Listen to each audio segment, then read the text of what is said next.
Dadi duda kaya jame pancen abot sanggane. Ing omah ondal-andil ijen kadhek wong lanang pisan, butuh mangan kudu ngliwet dhewe, butuh wedang kopi kudu nggodhog dhewe. Jinah bojone durung pati tuwa ning wis disiki tumekeng pati, arep mangan njaba ora kacunggah, duit asil kerja serabutan ora nyandak yen kanggo jajan. Jame mono durung pati tuwa, umur-umurane udakara 55 taun. Dheweke duwe anak wadon 3, nanging kabeh wis lawang dhewe tur adoh panggonane. Sing loro nyambut gawe TKW ing Saudi Arabia, sijine nyambut gawe dadi karyawati pabrik kaos ing Jakarta. Coto upama mbiyen anak wedok ana sing digandoli salah siji, ya ora mengkono dadine ana sing ngopeni bapak sing dadi duda. Nanging sing ngerti sapa wong jinah mung lara darah tinggi kok sida ketrucut ora bisa ketulungan. Kejaba iku anak wedok jaman saiki ora gelem diatur melu wong tuwa. Senajan wis duwe bojo kepengin lunga adoh oleh asil duit gede menyang Saudi Arabia, Singapura, Malaysia, Taiwan lan liyane maneh kono. Yen pinuju klothekan ing pawon daden geni ora urip-urip iku jame kerep diungak Pakde Warjo, diomongi guyon parikena. Jame ngopo dadak klothekan cetik geni pawon? Kluke mlebu ngomah kabeh dadi mangkak iku lho. Betek liwet deh kalih godhog toya kangge wedang. Lah iya, timbang rekoso ngono iku becike golek bojo maneh wae, milih sing ayu, prigel masak, syukur nek oleh rondo bakul sega. Ah Pakde, kula tasih kengetan semah kula, dik gesange nika asring kula sentak-sentak sareng kula ditilar, sing ketinggal mung saene dateng kula. Ya ora maido mengkono rasane ditinggal bojo, nanging wis kadung tumeka pati kaya kowe iku kudu kawin maneh. Sinten to Dik sing purun dipek semah duda melarat kados kula? Ya aja ngono, jenenge jodoh iku mengko mesti ana. Keluarga miskin kaya kandamu bisa wae oleh jodoh sing pinter golek hasil kas kaya bantu wong lanang. Ngene wae me jajal takono Mbah Trono Sentul. Mbah Trono iku pinter malak nasibe wong sing lagi nawung susah. Ora disauri saran pituture Pakde Warjo, jalaran wong sing kawigaten marang dhewe iku terus lunga. Sapungkure Pakde Warjo dirasa-rasake pitutur iku kok ana bendere. Rekoso ngliwet genine kegedhen dadi kosong, segane sangit gawe wedang kopi, kopine isih gulane entek. Arep tuku iwak, trimo iwak ele-elean, bakul belanjan ora ana mecungul. Tak pikir dawuhe Pakde Jo kok ya klebu nalar. Bojoku tak susahi, tak pikir menteyong mosok baliya. Nek kebablasan anggonku mikir ora wurung aku bisa lara. Jajal tak palakane awakku menyang Mbah Trono. Batine 3 dina candhake kang jame sida malakne awake ngadep marang Mbah Trono, ngaturake kabeh penandang sawise dadi duda. Ora lali nggawa gawan gula 2 kilo karo rokok sukun abang 2 bungkus. Anu Nger, kowe pancen madhok banget yen duwe bojo maneh, tur bakal jodohmu iku wis cedhak wektune. Tekane saka kidul wedan, wonge rondo ditinggal minggat sing lanang, rupane ora nguciwani. Nggih Mbah, matur nuwun. Saya caket wekdale saya sae Mbah, awit kula sampun kesepen Mbah. Iya, nanging ya aja nyerek ngono, jenenge jodoh mono kudu alon-alon pamilihe, timben ora salah pilih. Wis ditunggu sesasi sawise jame dipalak Mbah Trono, kok ora ana bacute. Apa Mbah Trono iku gabul jan ora urus? Ngono batine. Pinuju wayah awan dinane Jumawage. Dina iku jame ora lunga menyang masjid. Dheweke keturun wiwit esuk, bareng lilir jebul wis jam 12:30 menit. Lungguh denger-denger ing kursi dawa, sedela-sedela nyedot rokok kedal-kedil, pikirane mblayang saparan-paran, uga mikir tekan palakane Mbah Truna, jare bakal oleh bojo rupane orang uciwani, kok ora ana kabul-wusanane. Ora mungkin ngawur Mbah Truna iku, ngomong dhewe karo nyecek rokoke ing asbak. Dheweke nuli turun ing kursi dawa maneh, mripate mentolong nyawang cecak sak jodo ing pian sing lagi gudak-gudakan. Dubadaan keprungu anane swara uluk salam, suarane bening tur empuk. Assalamualaikum. Waalaikumsalam. Saure suarane serak karo jenggirat tangi. Jalaran dheweke yakin yen swara sing dirungu iku suarane wong wadon enom tur wonge istimewa. Temenan bareng mlebu ruang tamu, duh Gusti, wong kok ayune kok nganti kaya ngono, isih enom, awake singset, seger sumringah, lakune tlenek-tlenek gawe gregeten sing nyawang. Gandane parfum uga sribit-sribit agawe keder atine jame. Monggo Mbak, panjenengan sinten? Takone jame bagekake. Nuwun sewu, kula Mira Mas. Kula sowan mriki dipun utus Mbah Truna saking Sentul kapuring ngriki. Nggih, utusan saking Mbah Truna, lajeng wonten wigatos punapa Mbak? Kak, ewa ya aku arep matur. Murih jelasipun punika kula dipun bektani serat niki Mas. Layang njur diulungake, banjur dibuka, diwaca. Rampung maca layang, jame mantuk-mantuk karo mesem. Kayak beneran dikirimi calon bojo, kadek wonge demenake.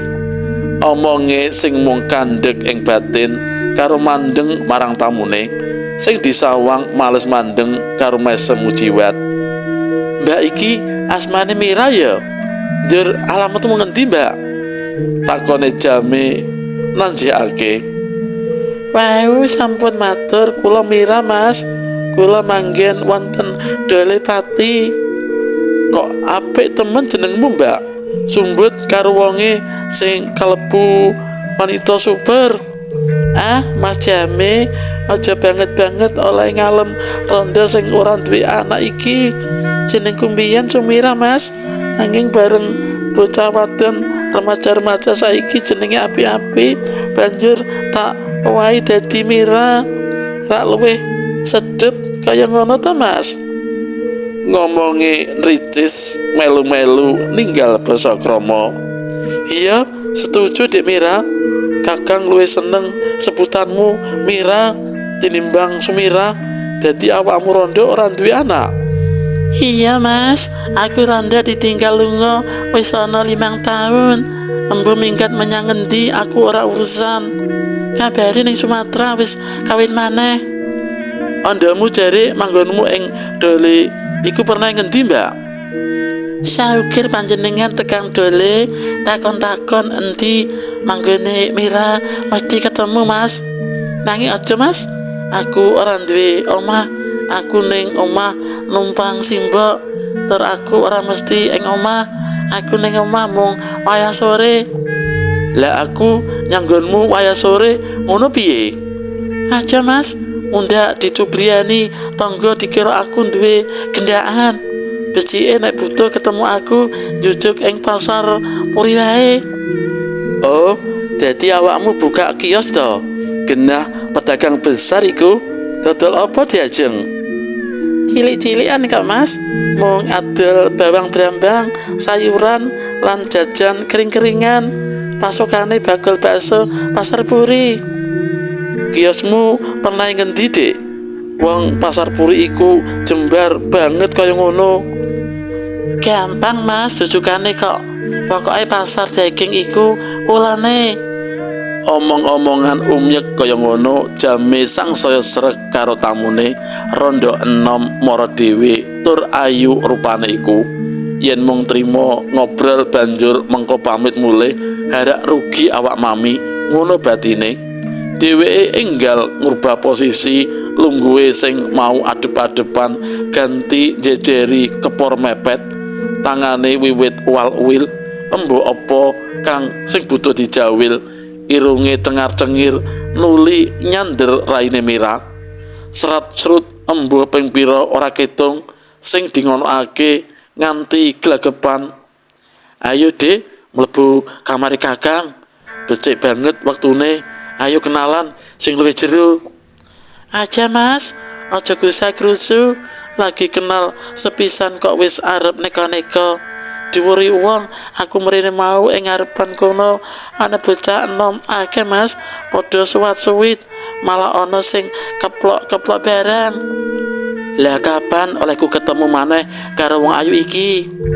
Pendak dina Jumat iki aku susulen ing pasar Puri, mengko panjenengan rawuh kios njur tak tutup.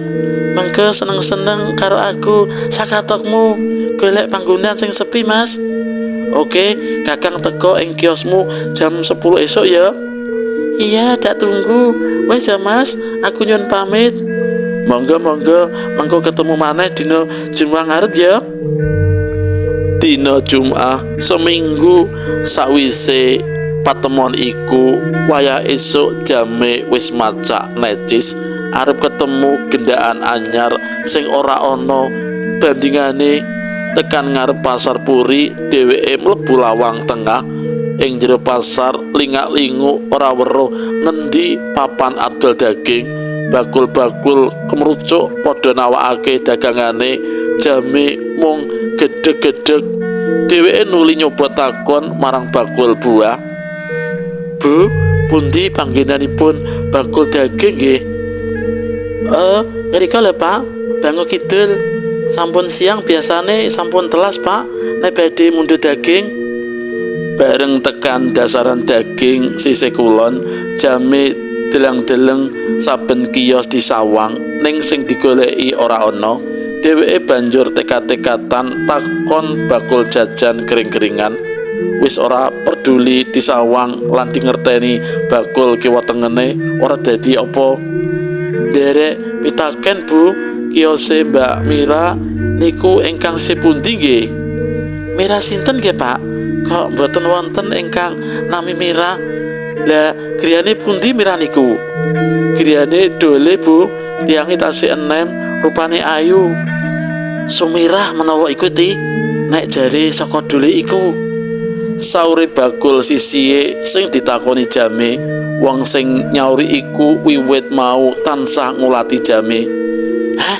Aja ngawur yu, Sumirah lagi 7 dinane seminggu kepungkur. Sentake Sati marang koncone bakul sing ngomong sembrono iku.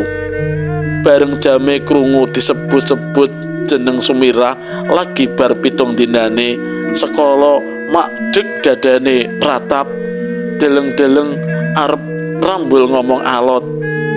Pak, sing panjenengan padosi niku nek tiyang dole namine Sumirah, napa leres ngoten Pak? Sati takon maneh nocokake. Jame isih delek-delek tan kuwowo jawab. Bakul sisihe Sati rambul ngomong maneh. Sumirah iku ti wonge pancen ayu, ledreng-ledreng. Napa leres Sumirah Pak? Nek leres tiange pancen ayu tenan Pak. Lho, kenging napa Pak? Kok sempoyongan? Masuk angin. Monggo lenggah ngriki kula blaburi remason. Takone Sati nanjekake jebul wonge malang gloyor. Jame lungguh ing sisih Sati, awake diblaburi remason, diombeni wedang jahe anget-anget tuku ing warung kulone kuno. Sauntara iku rada angkreh kanthi alon-alon bisa kandha perkara Sumirah sing digoleki iku.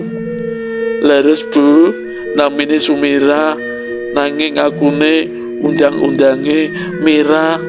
Seminggu kepengker dateng panggenan kula, kepingin kula pendet bojo, sarene piyambake rondo kula duda kula purun dasar pane ayu kate bikak kios dateng pasar Puri. Kiose mapan ing kilen bakul daging. Aduh Pak, panjenengan diridu arwah Sumira kala semanten dereng dangu Pak.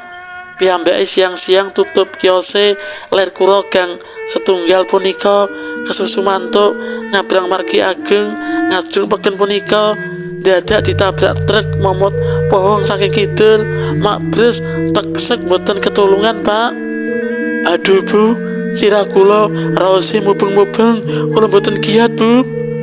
Mung tekan semono omongane Kang Jame njur ambruk semaput ora eling Purwoduksina Cotel.